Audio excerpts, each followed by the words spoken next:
Hello बच्चों, स्वागत है आप सभी का मेरे अपने YouTube channel NCERT school coaching classes पे। आज का जो वीडियो होने वाला है वो भौतिकी सब्जेक्ट के इंपॉर्टेंट प्रश्नों पर होने वाला है। तो आज की इस क्लास में आप लोगों को अध्याय 6 से जो भी इम्पोर्टेंट प्रश्न है उसको बताया जाएगा। इससे पहले वाले 5 अध्याय का मैंने पहले ही पूरा बता दिया है। अब 6 से मैं आगे के अध्याय को बताते जाऊँगा। तो इन सभी प्रश्नों को अच्छे से टिक लगाना है और इन सभी को अच्छे से पढ़ना है, क्योंकि वार्षिक पेपर में यहाँ पे जो इम्पोर्टेंट प्रश्न दे रहा हूँ यही आपको देखने को मिलेगा। तो ये जो अध्याय 6 है क्या है, विद्युत चुंबकीय प्रेरण। ठीक है, कौन कौन से प्रश्न पढ़ना है उनको टिक लगा लो, फिर इनको पढ़ के जाना है। देखो, जैसे कि ये है चुंबकीय फ्लक्स क्या है, इसको आपको पढ़ना है। ये 10वां प्रश्न है ना। सब प्रश्नों को नहीं पढ़ना है, सब प्रश्न एग्जाम में नहीं आने वाले।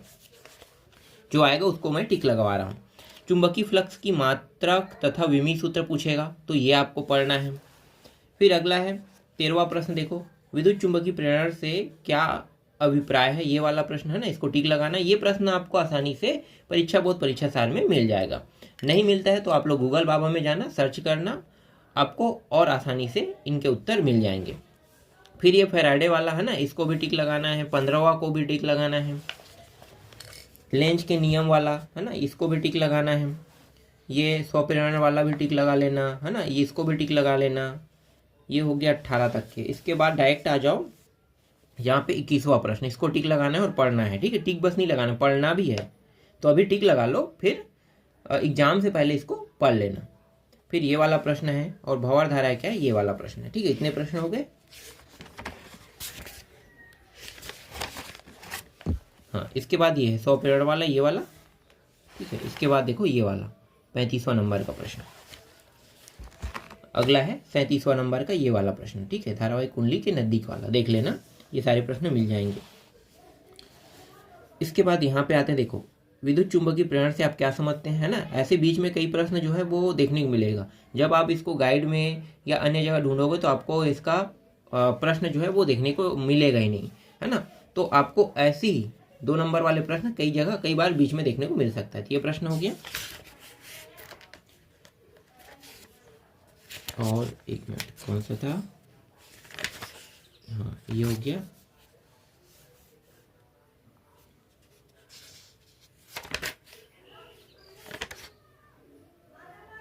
हाँ, इसके बाद ये वाला है। देखो ये बड़ा बड़ा प्रश्न है ना, 4 नंबर वाला। पहले मैं ब्लूप्रिंट देख लेता हूँ, 4 नंबर वाला में है या नहीं। इकाई 4, 2, 4 है। ठीक है, 4 नंबर में ये दोनों प्रश्न बड़े प्रश्न हैं। 4 नंबर का, इसको आपको नहीं छोड़ना है। और कौन सा है, हाँ ये वाला लेंज का नियम वाला है, 4 नंबर का।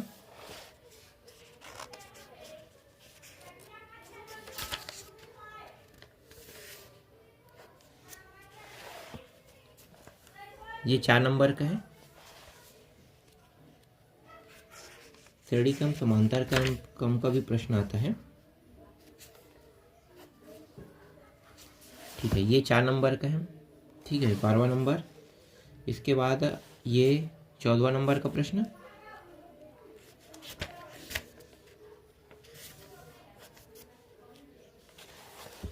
फिर ये भंवर धारा वाला, ये 4 नंबर का प्रश्न है।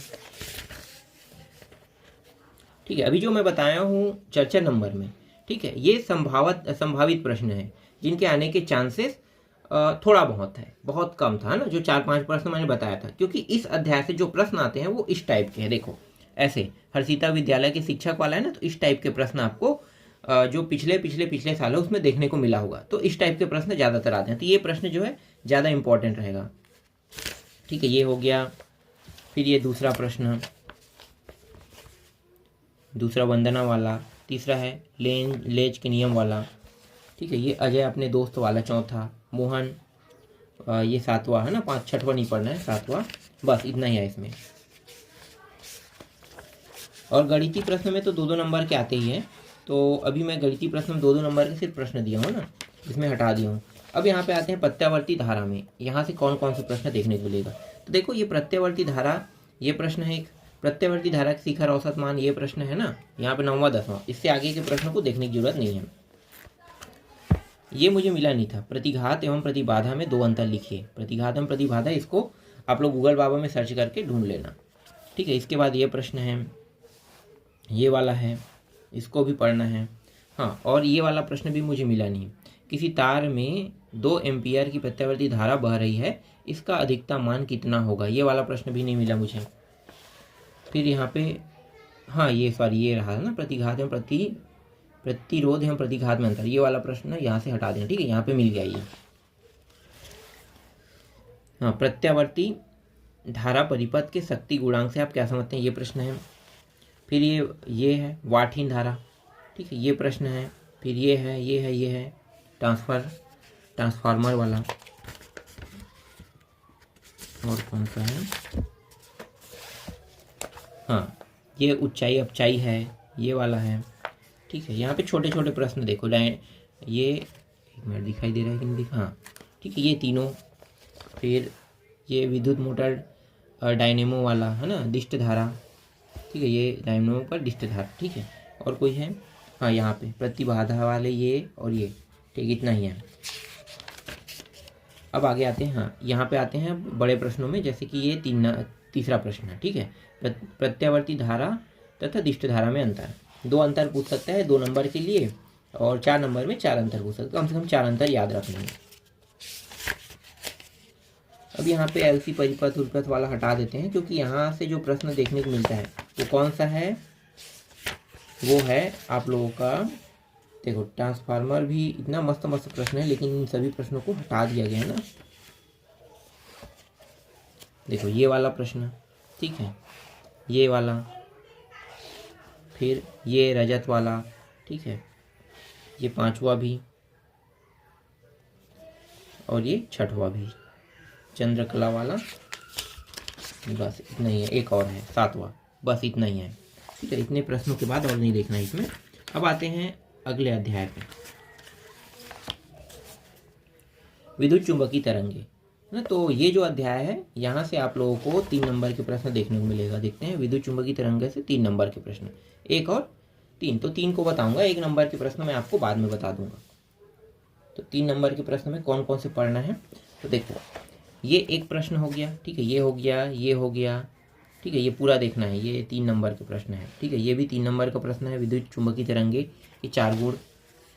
फिर ये 4था प्रश्न है, 5वां है, 6वां, 7वां है, 8वां है, 9वां है, 10वां है, 11वां, 12वां, 13वां।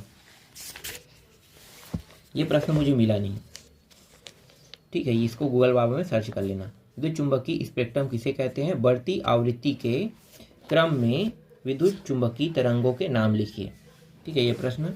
फिर ये प्रश्नों को देखना है, यहाँ तक गामा 17 है ना, ये 17 हो गया, ये आपका 18वां हो गया। फिर 19वां नहीं देखना है, 20वां और 21वां। और है क्या इसमें?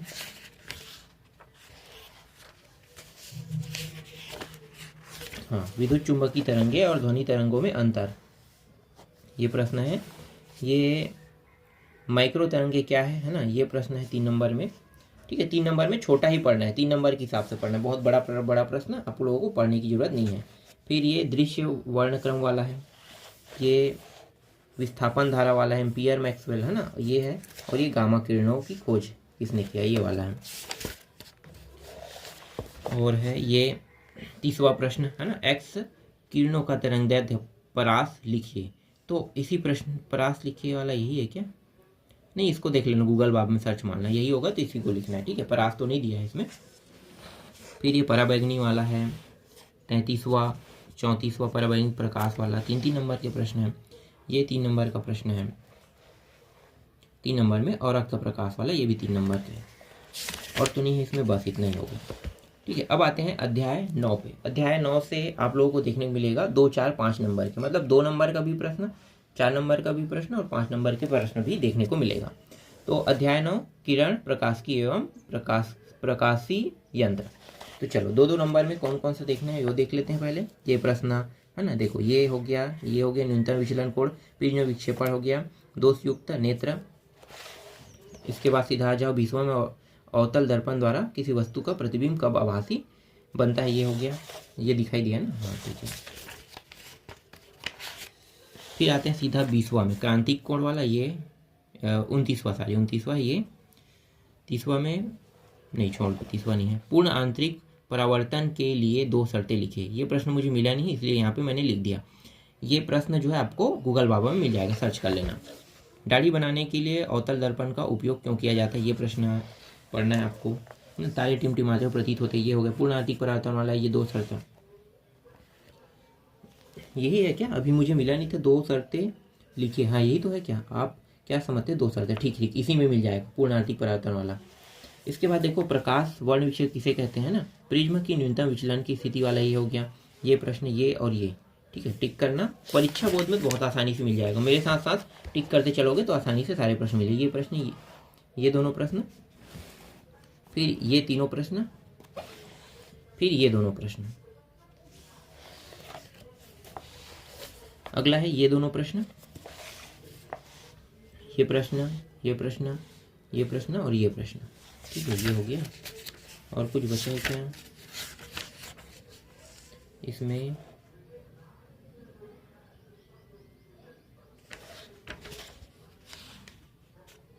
यहाँ तक तो हो गया, ठीक है।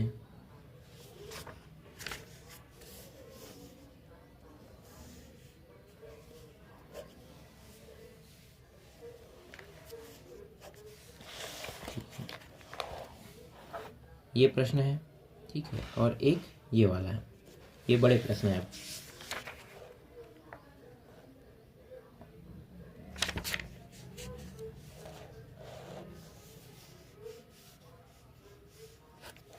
फिर बड़े प्रश्नों में ये है 7वां, फिर ये 8वां बड़े प्रश्नों में। 4, 5 दोनों का दिखा रहा हूँ, 5 नंबर का भी इसी में है। ये भी है 4, 5 नंबर वाला, है ना। तीनों सेट में एक जैसा आएगा। अब ये प्रश्न जो है तीनों सेट में एक जैसा आएगा, छोड़ना नहीं है, इस प्रश्न को भी छोड़ना नहीं है, पढ़ना है। ये 2 प्रश्न मिला के आ सकते हैं, इसलिए यहाँ पे इसको टिक किया गया है, ठीक है। ये हो गया। हाँ ये 4 नंबर के प्रश्न है, न्यूनतम विचलन कोण वाला। इसके बाद अगला है ये है, ठीक है, ये बड़ा प्रश्न है 55 नंबर का। 55 नंबर में सरल सूक्ष्म वर्णन वाला ये वाला प्रश्न है ना, अलग अलग नामों से जाना जाता है, इसको अच्छे से देखना, अलग अलग नाम वाले प्रश्नों को कैसे बनाना है। इसके बाद सही सूक्ष्म दर्शी वाला है, ये प्रश्न है।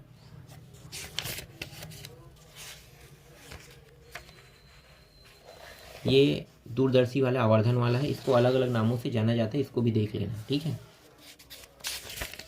4 और 5 नंबर के बड़े प्रश्न बता रहे हैं यहाँ पे। फिर ये वाला प्रश्न मुझे मिला नहीं, किसी लेंस के द्रव में डुबोने पर उसकी फोकस दूरी तथा प्रकृति पर क्या प्रभाव पड़ता है, आवश्यक सूत्र स्थापित कीजिए, ये प्रश्न है। और है क्या इस अध्याय से? इस अध्याय से तो अब नहीं दिखाई दे रहा है। हाँ यहाँ पे मैंने लिख दिया, ये प्रश्न मुझे मिला नहीं था। किसी उत्तल लेंस के लिए सिद्ध कीजिए कि 1v माइनस 1u बराबर 1f, जहाँ प्रयुक्त संकेतों के प्रचलित अर्थ है। जैसे रैखिक आवर्धन किसे कहते हैं, उत्तल लेंस के लिए दर्शाइए।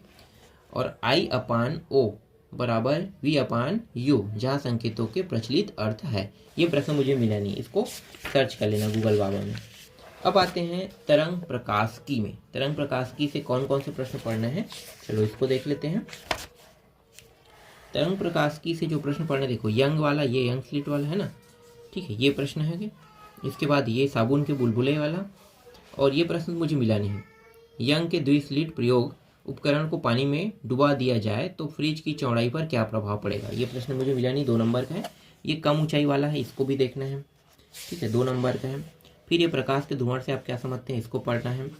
ध्रुवण कोण से आप क्या समझ, प्रकाश के तरंगे ध्रुवित की जा सकती है, ये हो गया। ये व्यतिकरण वाला हो गया। ये सब 2-2 अंक के छोटे प्रश्न हैं। रंगीन कांच हो गया, फ्लोराइड हो गया, फ्लोराइड के कोई 2 है ना, ध्वनि, प्रकाश, तरंगे और ये, और फिर अगला ये हो गया फ्रेनेल विवरण और फ्राउनहोफर विवर्तन में अंतर वाला, ये प्रश्न हो गया। इसके बाद बड़े प्रश्नों में आते हैं, जैसे ये प्रश्न है, बड़े प्रश्न। फिर ये व्यतिकरण वाला है ना, आवश्यक शर्तें हैं, ये भी बड़ा प्रश्न है 4 नंबर का। ये भी बड़ा प्रश्न है 4 नंबर का। 6वां ये भी बड़ा प्रश्न है ना। ये बड़ा प्रश्न मतलब ये 5 नंबर का प्रश्न है।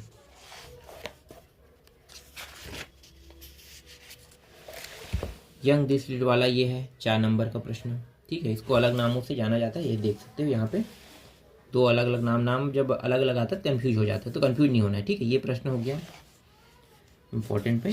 और बूस्टर का नियम मुझे दिखाई नहीं दे रहा इसमें, चलो छोड़ो, बूस्टर का नियम भी उतना इम्पोर्टेंट है लेकिन हटा देते हैं। इसके बाद ये प्रश्न है 4 नंबर में, ये ध्रुवण वाला है, आप क्या समझते हैं ना, ये भी 4 नंबर का है। और कौन है फ्लोराइड वाला, इसका नहीं हटा दो, मैक्सवेल नहीं हटा दो उसको भी, सीधा इसमें आ जाओ, ठीक है। हाइजेन तरंग सिद्धांत अपवर्तन नियम की व्याख्या वाला ये बड़े प्रश्न है। और ये व्यतिकरण की है ना, ये वाला बड़े प्रश्न है।